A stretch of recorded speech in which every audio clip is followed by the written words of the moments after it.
Hello, history enthusiasts, and welcome to History Love, the channel where the past comes alive.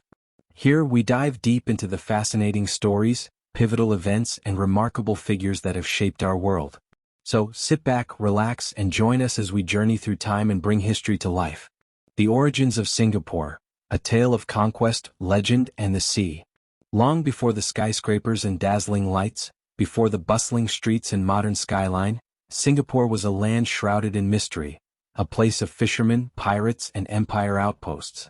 The island, known in ancient records as Temasek or Sea Town, lay at the crossroads of powerful kingdoms. It was a gateway between worlds, coveted and contested. In the year 1025, the mighty Rajendra Chola I, ruler of the Chola dynasty in southern India, launched a bold invasion. His warriors stormed the shores, clashing with defenders in a battle lost to time. The echoes of their war cries faded, but the hunger for control remained. Another Chola raid followed in 1068, and in 1275, the formidable Javanese king Kertanagara struck Temasek while raiding Pahang, leaving its fate uncertain. By the mid-14th century, the island's story took another dramatic turn. The seas surrounding Temasek churned as 70 warboats of the Siamese forces besieged its shores for a month. The battle was relentless, yet the defenders held their ground, forcing the invaders to retreat. Meanwhile, far away in the court of Majapahit, a powerful Javanese empire, poets etched the name Temasek into the annals of history, recording it as one of their many conquests. Yet, as the centuries passed, the island began to fade from prominence. The great port city of Malacca rose, casting a long shadow over its once thriving harbors. By the 16th century, Singapore was but a fleeting mention in travelogues, a stop along the sea routes where letters from St. Francis Xavier found their way to Goa. But legends are not so easily forgotten. One tale, immortalized in the Sejarah Melayu, tells of a Srivijayan prince, Sri Tribhuwana, who set foot on the island's shores. As he surveyed the land, he saw a creature unlike any other. It moved with grace, its golden eyes burning bright. The prince believed it was a lion, a sacred beast, a symbol of power. In that moment he named the place Singapura, the Lion City. Whether the name was given by ancient rulers or whispered by wandering Buddhist monks, one thing was certain: Singapore was destined for greatness. This was just the beginning. The East India Company and the birth of a British stronghold. January 1819. A lone ship sailed into the waters of Singapore, cutting through the mist of an uncertain dawn. On board stood Sir Stamford Raffles, a man on a mission. The Dutch had blocked his ambitions in Riau, the Karimun Islands had proven unworthy, and time was running out. He needed a foothold, a new jewel for the British crown. When Raffles stepped onto Singapore's shores, he found only a handful of Chinese planters, indigenous Orang Lot, and Malay settlers. The island was quiet, but Raffles saw its future, a bustling trade hub, a gateway between East and West. Yet there was one problem: Singapore was not his to take. The land fell under the rule of the Temenging, a hereditary chief who welcomed British interest. But the Temenging was merely a vassal to his cousin, Sultan Abdul Rahman of Riau Johor, a man held under the watchful eye of the Dutch. Worse still, Abdul Rahman's claim to the throne was weak. He was a younger son, not the rightful ruler. Raffles saw an opportunity. Defying orders from London not to provoke the Dutch, he made a bold move. He rejected Abdul Rahman's authority and instead installed his elder brother Hussein as the rightful sultan. Under this new rule, Singapore was ceded to the British. The Dutch erupted in protest. Across the seas, tensions simmered.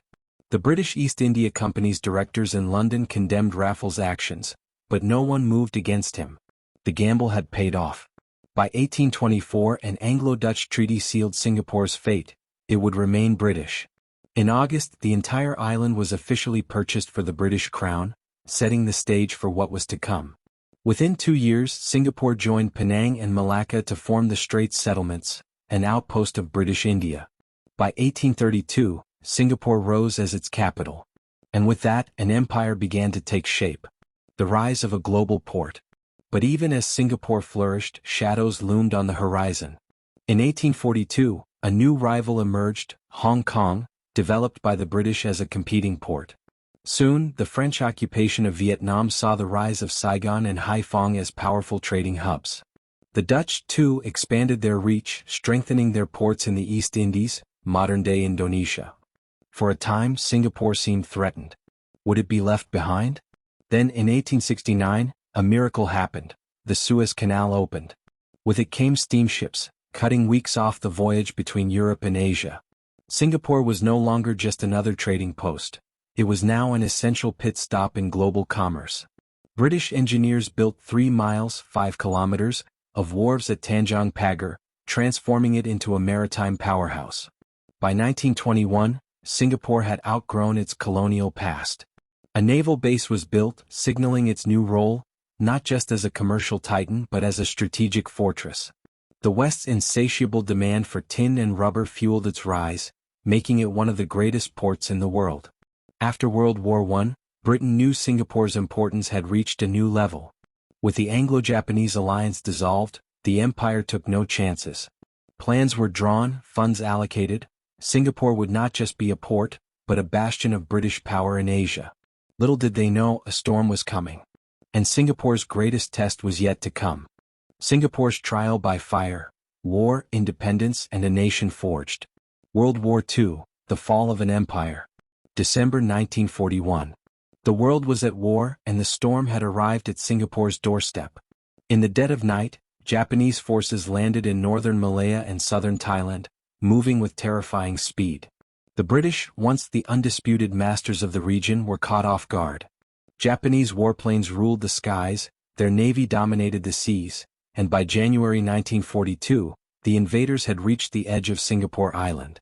Then, on February 8, 1942, they came. Under the cover of darkness, Japanese troops crossed the Johor Strait, launching a brutal assault. The defenders, outgunned, outmaneuvered, and demoralized, stood no chance. A week later, Singapore fell. The British command, unable to hold the Gibraltar of the East, surrendered. It was the greatest defeat in British military history. For 3.5 years, the city endured the horrors of Japanese occupation. Fear reigned. Executions were swift. The streets that once thrived with trade now echoed with whispers of survival. But like all tides, this too would turn. In September 1945, the war ended. The Japanese surrendered. But the world that Singapore had known was gone. The British returned, but their empire had changed. The path to independence, a nation in waiting. The British had plans for Malaya, but Singapore was not included. Separated from the proposed Malayan Union due to its majority Chinese population, the island became a crown colony in 1946. As Malaya battled a communist insurgency, Singapore quietly charted its own course. By 1955, the island had its own legislative assembly, a government with elected ministers. But true independence was still out of reach. Britain retained control over defense and foreign policy. Then in 1959, Singapore took a bold step forward. It became fully self-governing. At its helm stood a visionary, Lee Kuan Yew, leader of the People's Action Party, PAP. But Lee's rise was not without struggle. His party had refused to take power until left-wing leaders detained by the British were released. Some of them, opposing the idea of a united Malaysia, broke away to form the Socialist Front, a faction accused of having communist ties. By 1963, Singapore took another leap. It joined the newly formed Federation of Malaysia. The future seemed certain. But beneath the surface, tensions brewed. Singapore's separation. A nation is born. 1964.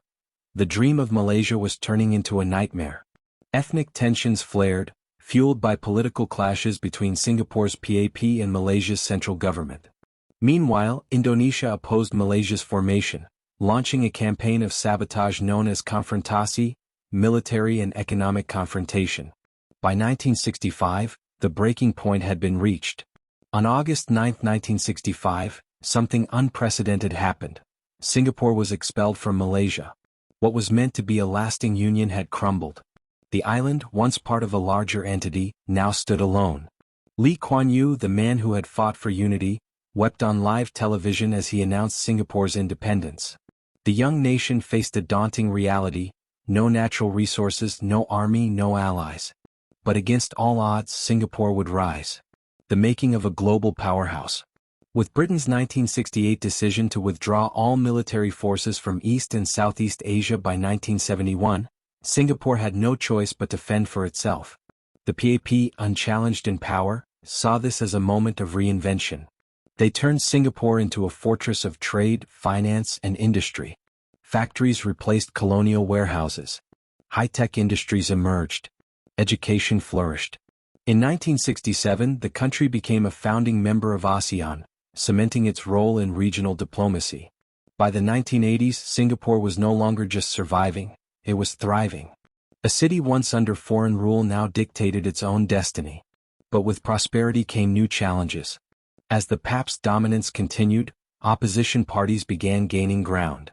Between 1981 and 1991, their parliamentary presence grew, reflecting a growing desire for political openness.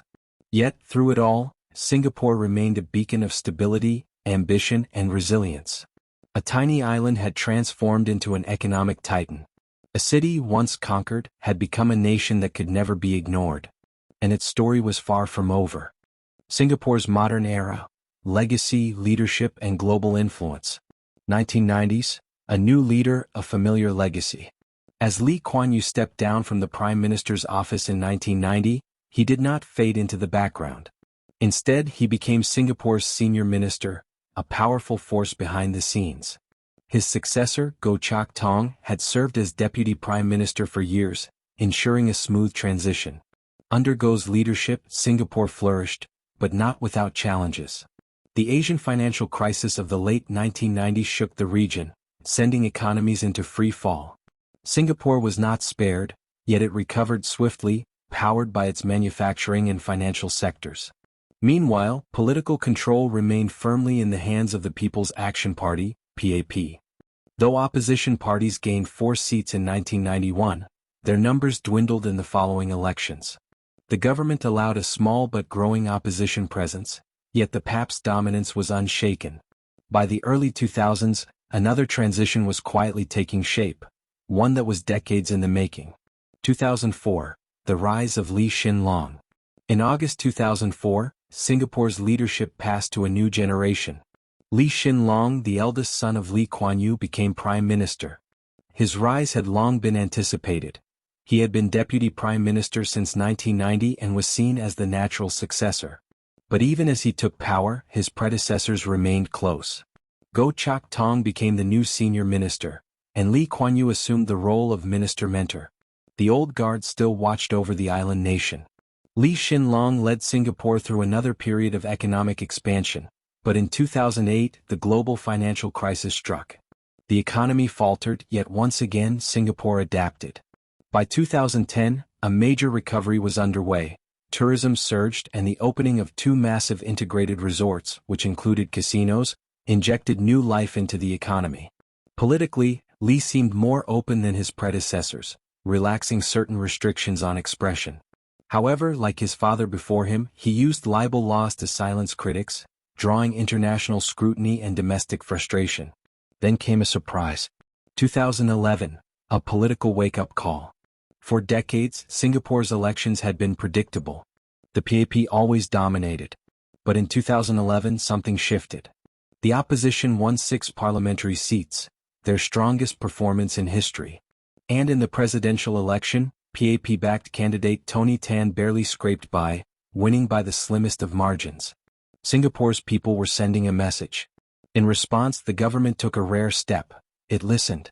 Both Lee Kuan Yew and Goh Chok Tong resigned from the cabinet, acknowledging that their presence might be holding back new leadership styles. Reforms followed. Healthcare, housing, and education became more accessible for lower-income Singaporeans. A new compulsory national healthcare plan was introduced, set to take effect by 2015. But even as the nation moved forward, a legend from its past was about to take his final bow. 2015, the passing of a titan and 50 years of independence. In March 2015, Singapore lost its founding father. Lee Kuan Yew passed away at the age of 91, and the nation mourned deeply. The man who had transformed a struggling island into a global powerhouse was gone, but his legacy was everywhere. Just months later, in August, Singapore marked 50 years of independence with a grand national celebration. The island that had once been cast out of Malaysia had built itself into an economic giant. As elections approached, the PAP surged once more, winning 83 out of 89 seats, a reaffirmation of the party's grip on power. Singapore in the global arena. While Singapore's political landscape remained stable, its diplomatic relations evolved. Historic disputes with Malaysia over water and land were eased, though some tensions lingered. With Indonesia, economic cooperation deepened, culminating in a special economic zone agreement in 2006. But perhaps Singapore's most significant global move came in 2010, when it helped establish the ASEAN-China Free Trade Agreement, creating one of the world's largest tariff-free trade zones. The city-state had gone from a colonial outpost to an economic titan, from war-torn surrender to a model of resilience. Its journey was far from over, but Singapore had proven, again and again, that no challenge was too great to overcome. Thank you for joining us on this journey through history. Don't forget to like, share, and subscribe for more fascinating stories from the past. Until next time, keep the love for history alive.